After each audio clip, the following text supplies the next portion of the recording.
Iskotaskonata. Likotsunanakata. Iskotaskini ataska. Atskedanoska likotaska papa. Por favor. I'm joking. Eskerokotas. Paka. Eskeda. Yamada Kadasai. What is Yamada Kadasai? It means like, yes, daddy, in Spanish or something. Yamada Kadasai.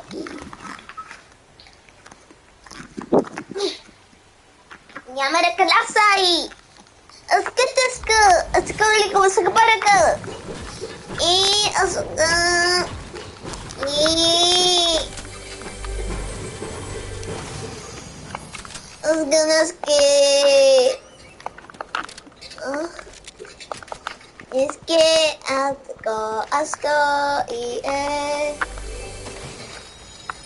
Love you. Come on, grab your friends.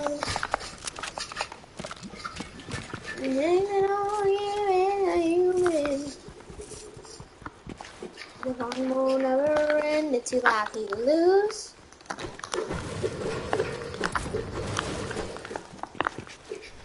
Dump your tea in the ocean. Jerk off a musket with no lotion.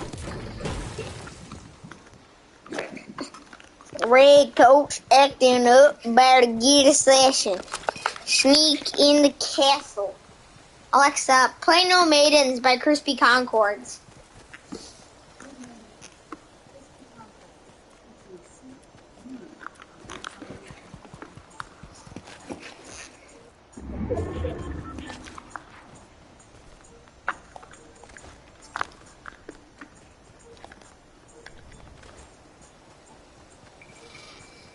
All of them here looking Paul Revere. You don't want to vote weird. Warren talking about civil. Ben on a street like a house storm missile. I'm busting you tractor missile. Everybody gets a missile. Round forward. And the Concords. Ocean. Jerk off their musket with no lotion. Who the fuck you think you're taxing? Red ghost acting up, better get a session. Sneak in the castle. But man, better get some action. Nation. No regulation. Elon. I got a 60 of Elon. Come on. The cannon. Catch you in the fields, slap you with a salmon. In my pantaloons. Throwing monkey on the bridge. Call me John C. Baboon.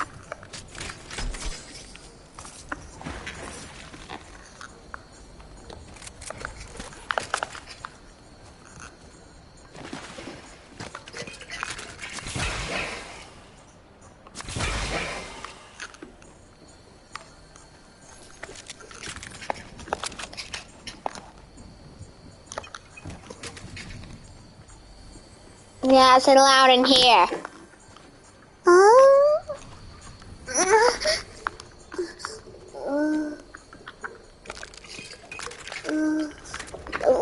Daddy. I'm gonna look it up.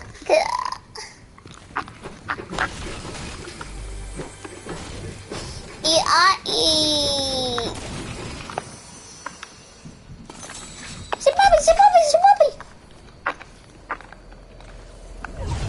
Oh shit.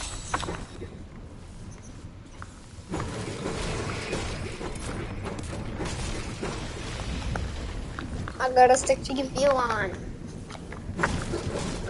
Get you in a field, happy with a salmon. My pantaloons. Going monkey on the brick. Call me Jonesy Papa.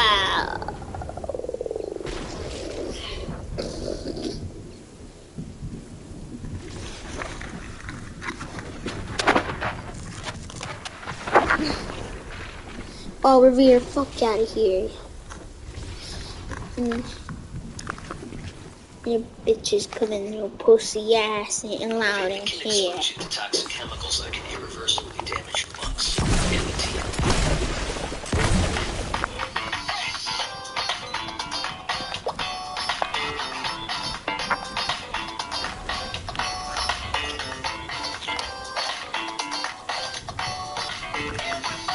Oh, that's gay.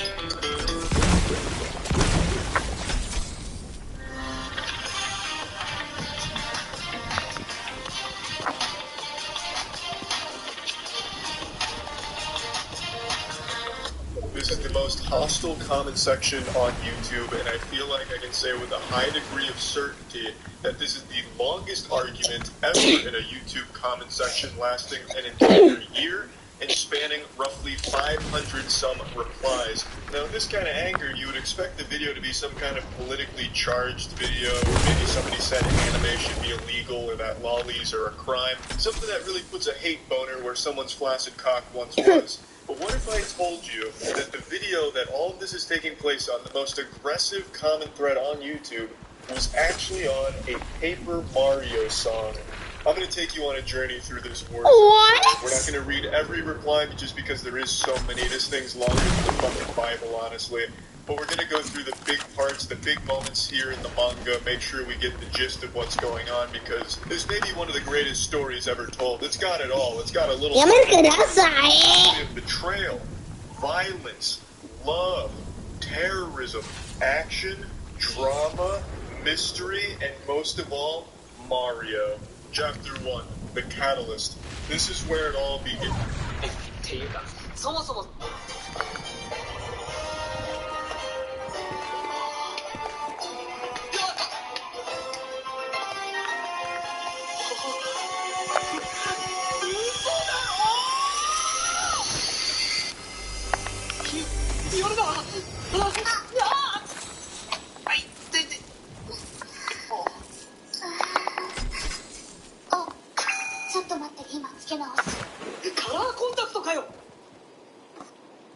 Really?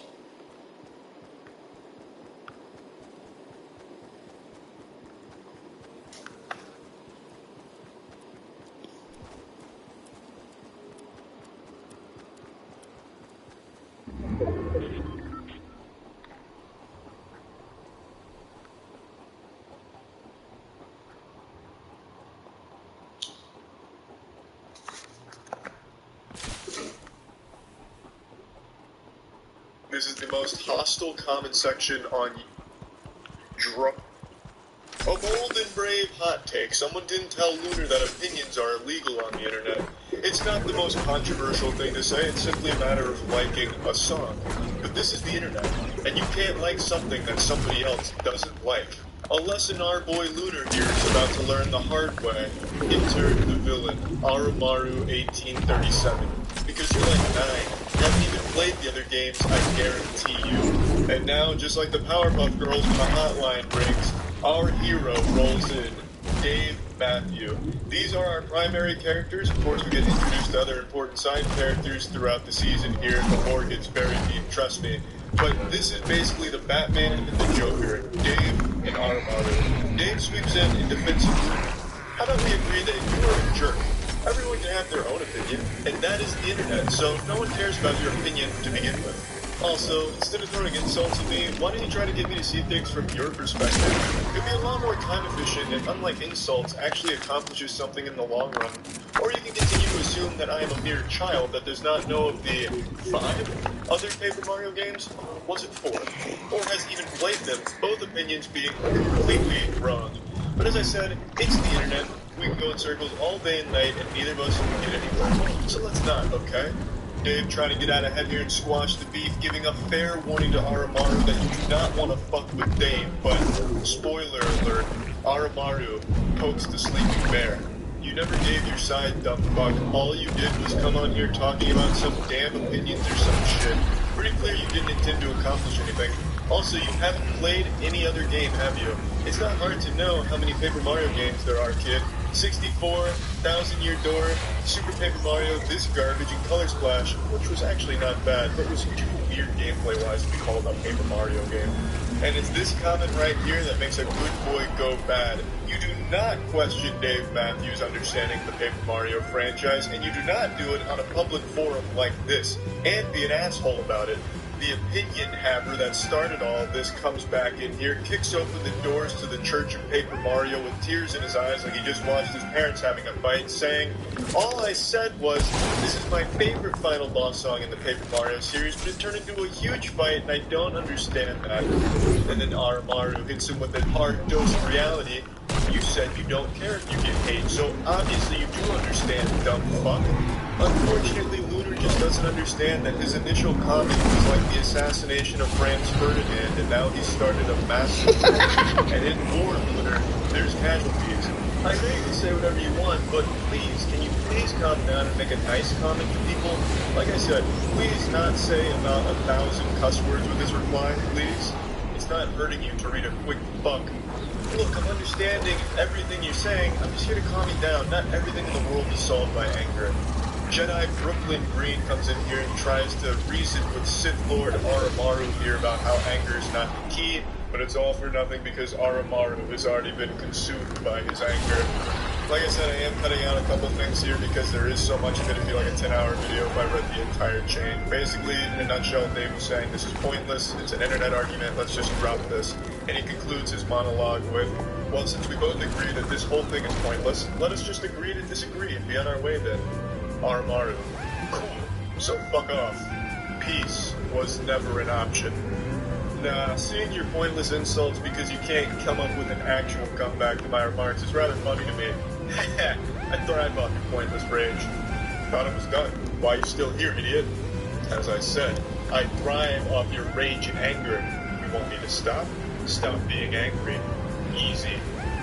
Dave Matthews is slowly accumulating power like a spirit bomb fueled by Aramaru's rage. He is laughing in the face of Aramaru's anger. Not angry, dumb fuck, piss off. See, angry. Not angry, dumb fuck, piss off. I see that you're running out of comebacks. I can give you a few if you need them. Dave, of course, being one of the world's leading comeback dealers.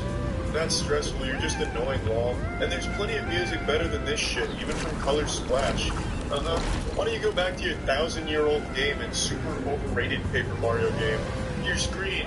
Oh, boo boo. Let me play a sad song for you on the world's smallest violin. Oh wait, I broke it. If this was done, why did you reply? Metal Mario coming in here just spitting straight venom in the face of Aramaru here, lighting him on fire with the world's smallest violin comment. Nice try, dumb fuck, but I haven't even played any Paper Mario games except Color Splash. Now fuck off with your shitty excuses for jokes. People have better shit to read. When I initially made it to this chapter, the first time I got blindsided by this plot twist, I fucking recoiled into my chair and threw my arms in the air. I was just so absolutely shocked. I felt like I was witnessing history, like I am your father level twists here. This is subverting expectations done extremely well. Not Game of Thrones Season 8 bullshit. This is how you surprise a reader with a narrative plot. What the hell? We got a bush camper. If you remember back to the genesis of this whole mess, it started with Aramaru melting down and breaking shit in his room over the fact that somebody liked a Paper Mario song he didn't like, and then accuses them of not having played any of the other Paper Mario games, and then only a short 100 replies later, he himself admits he's only ever played one Paper Mario game, and it's not even this one. It's so fucking remarkable. What an incredible twist. That is character development. Now we're getting a little bit of the origin story of Aramaru here, which only makes him even more mysterious. So I see my sympathy was misplaced. You seriously judge a game on... Also, shame on you. Don't give up criticism.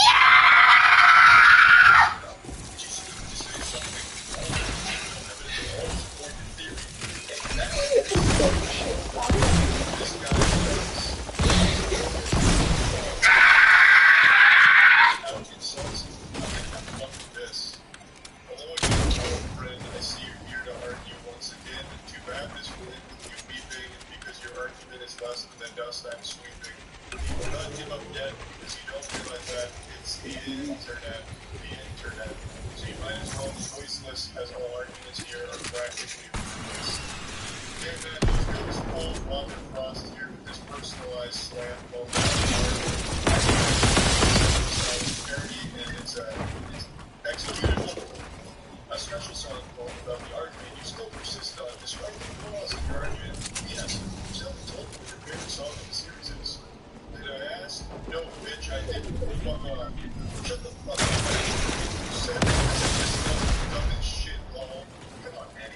to write an entire parody song for you. The least you can do is read the lyrics. For about 4 days, there was peace in the comment section where people were going over things they liked and didn't like about the game, and then Aramaru was in full fury here, pitchfork in hand, ready to slap shit around. He reignites the argument by saying, obviously, dude, if yo pussy ass won't just leave the conversation. Dave says, ha ha ha, now I remember why I stick around. I love to see what kind of pathetic retort and comeback you are going to make and me that I can easily tear apart.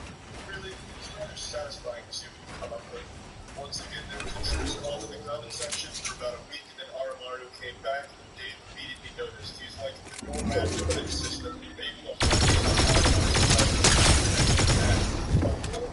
ready for round two. Stuff no one knows. That meme has been dead, fucking idiots. I'm ready for you to piss off, you worthless fuck. I did not drag your pride through the mud and make you look like a brain. You destroyed your own argument. You ignored the statements that made you look like a fool. You chose to spit out nothing but insults. Your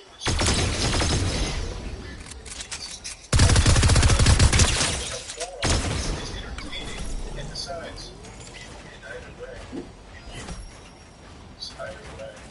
Dave hits him with some kind of superhero monologue right before he throws the bad guy in jail. Then Aramaru says, don't care to read your arguments, lol. As a matter of fact, I only read the first reply, lol. Quit wasting my time and fuck off.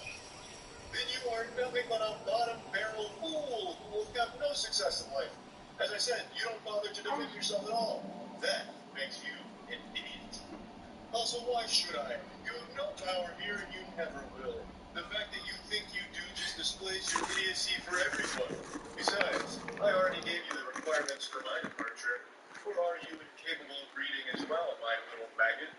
Everything Dave has been saying thus far sounds like the Rick and Morty copy pasta from Reddit. I mean, Dave here with Aramaru's a huge fucking asshole, but man, he's really going about all of it in a terrible way. A month goes by. Finally going? Yeah, he's going. If you overdraw your account, Wells Fargo gives you an extra day grace period to avoid the overdraft fee.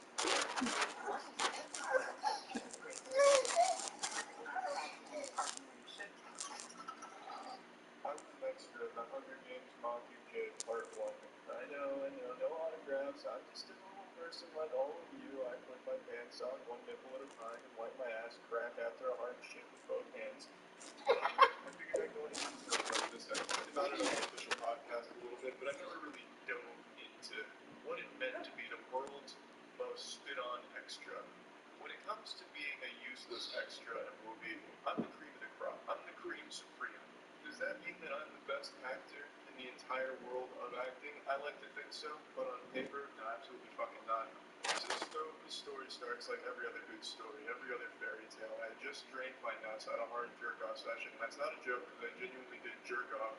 And in that like brief 5 or 10 minutes of just pure euphoria where you feel like you know everything in the universe, like you see the strings that hold it all together, I decided, you know what?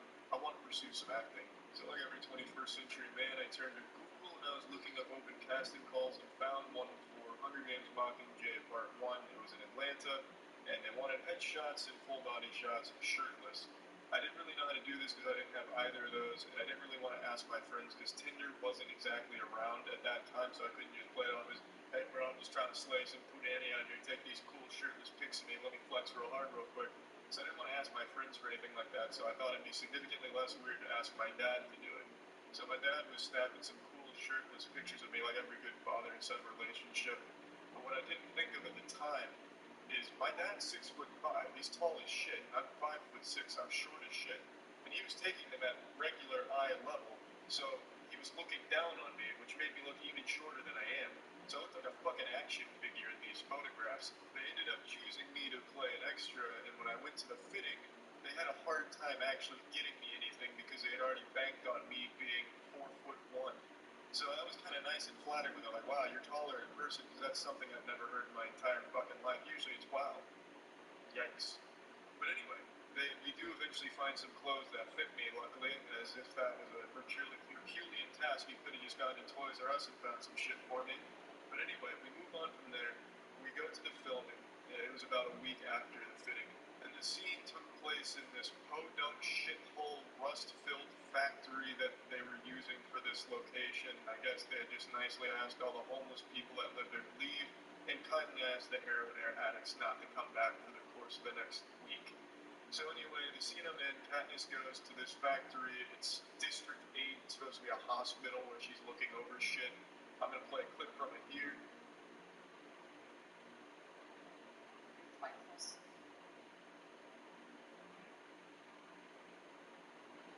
They're real.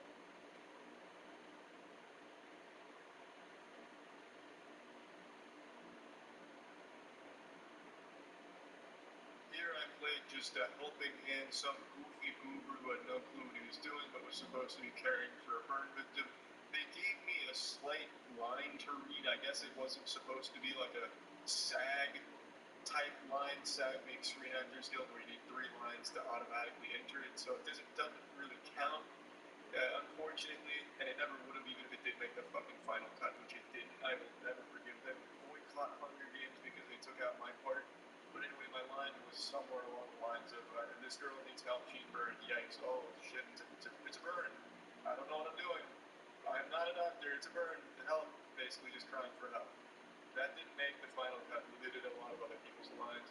There's an elderly man next to me that had a line, you can actually see him in the final cut here. But anyway, I was on a mission to solidify a spot in the final cut of this movie, so I was doing everything necessary, no holds barred. If I had to start rimming people, I'd start rimming them. If I had to start flipping tables and wet willying bitches, I was gonna do it.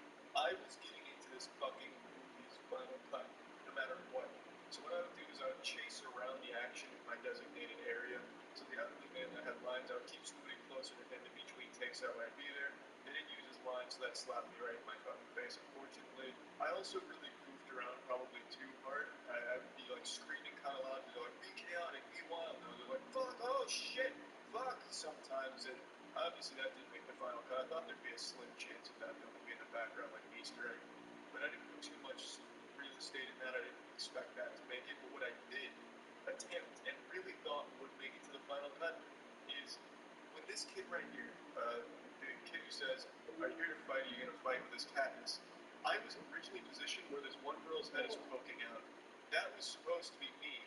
But my plan was, I knew this kid was going to be in the movie no matter what because he's an actual actor. They paid him to do these lines. So my plan was to sit up as straight as possible, as erect as I've ever been in my life. The world's most perfect posture. So that way my head would be at like his titty level. So every time they'd have his lines going, you would see me. You have to see me. Unless they were going to fucking pixelate me like a UFO documentary, you were going to see me. But what they ended up doing is they told me to switch with the person they ended up putting here, which is this person that's poking their head out, all very cautiously, just trying to avoid it. I was trying to get in it, they're trying to stay out of it, and they changed me because I was blocking their shot. I was too intrusive, so they ended up putting me a little more ahead. That's not to say I didn't make the final cut, though. It was, at the end of the day, a mission successful. If you pause the movie right here, you can see my arm doing the, is it the, one of these, or whatever the fuck the symbol is for Hunger Games, but yeah, you can see me poking it out there. And yeah, that was my extra role in the Hunger Games Mockingjay, and I probably ruined a little bit of that scene. Not by design, but I was out for number one. I was going to be the world's most impressive extra in this movie. Unfortunately, they outsmarted me. But I do honestly kind of feel like maybe I did ruin a couple of the scenes that were supposed to be in there, because there was, like I said, there was a lot more lines, but I'd keep fucking scooting closer to them, and I guess they probably didn't like me being in every single line, which honestly I can totally understand. That's not something that crossed my mind. I never thought that I would maybe potentially ruin someone else's line by just being there, but I can totally see how that could have happened. So if you did have a line in this movie that didn't make it, you suspect it's because I kept photobombing the shit out of it, that's on me, and I'm sorry about that. But I mean, hey, it's Hollywood, you know, it's a dog-eat-ass world out there. I was just gunning for it, and it did not pan out the way I was hoping it would. But anyway, at least you can see my arm in there. That's all I can do.